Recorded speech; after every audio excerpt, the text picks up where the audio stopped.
आणि यानंतर बातमी पुण्यामधल्या गुंडागिरीची। पुण्याचे मालक म्हणून सोशल मीडियावरती हवाबाजी करणाऱ्या गुंड गजा मारणेची सगळी हवा पुणे पोलिसांनी काढून टाकली आहे। केंद्रीय मंत्री मुरलीधर मोहोळ यांच्या कार्यकर्त्याला मारहाण केल्याप्रकरणी गजा मारणेवरती मकोका लावला गेला। या प्रकरणी कोर्टाने गजा मारणेला 3 मार्च पर्यंत पोलीस कोठडी सुनावली आहे। गेल्या 37 वर्षांमध्ये गजा मारणेवर मकोका लागण्याची ही 5वी वेळ आहे।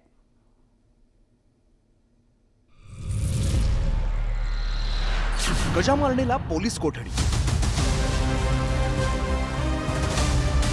37 वर्षात 5व्यांदा मकोका। मारहाण प्रकरण मारणेला भोवलं।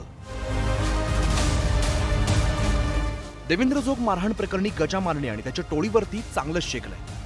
पुणे पोलिसांनी गजा मारणे आणि त्याच्या टोळीवरती मकोकाचा बडगा उगारलाय। मंगळवारी पोलिसांनी मारणेला कोर्टात हजर केलं।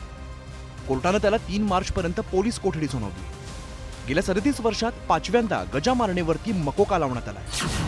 पुण्यातील कुख्यात गुंड असलेला गजा मारणेवरती 37 वर्षात तब्बल 28 गुन्ह्यांमध्ये नोंद आहे। त्याच्या टोळ्यात 72 सक्रिय गुंड आहेत।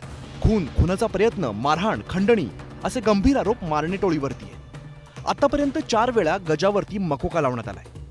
1988 मध्ये त्याच्यावरती मारहाणीचा पहिला गुन्हा दाखल झाला।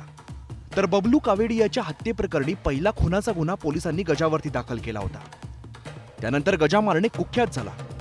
गेली 35 वर्ष त्याची पुण्यामध्ये दहशत आहे। शिवाय गजा मारणेची राजकीय नेत्यांसोबतही चांगली उठबस आहे।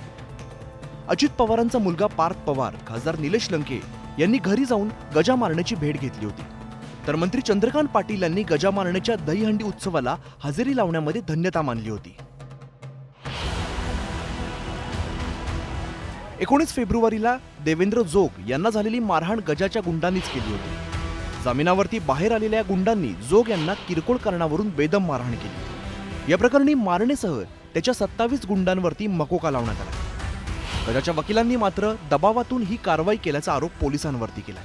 दोन्ही पार्टी एकमेकांना ओळखत नव्हत्या, ना फिर्यादी ओळखत होता ना आरोपी। हा कट लागून झालेला तिथं झालेला एक ऍक्सिडेंट आहे। म्हणजे कुणाच्याही मनात नव्हतं की अशी घटना होणार आहे। त्याला संगनमताचं स्वरूप देऊन त्याच्यामध्ये केवळ त्या गजानन मारण्याचा एक भाषा आहे, तो हजर झाला नाही 3 दिवस, म्हणून त्या गजानन मारण्याला त्याच्यामध्ये खोटं गुंतवण्यात आलेलं आहे। राजकीय षडयंत्र आहे हे मी सांगू शकत नाही, परंतु दबावाखाली निश्चित काम चालू आहे। कारण जे पेपर्स बनवले जात आहेत ते पूर्णपणे बनावट दिसून येत आहे। देवेंद्र जोग मारहाण प्रकरणी गजा आणि त्याच्या 3 गुंडांना अटक करण्यात आली असली तरी सुद्धा गजाचा भाचा बाब्या पवार आणि रुपेश मारणे अद्यापही फरार आहे। त्यांचा शोध घेण्याचं आव्हान पोलिसांसमोर आहे। तर दुसरीकडे या प्रकरणी गुन्हा दाखल करण्यात जी दिरंगाई झाली, तसंच गुन्हा दाखल होऊ नये यासाठी जो राजकीय दबाव होता तो कोणाचा होता असा प्रश्नही अनुत्तरित आहे। वैभव सोनवणे, न्यूज 18 लोकमत, पुणे।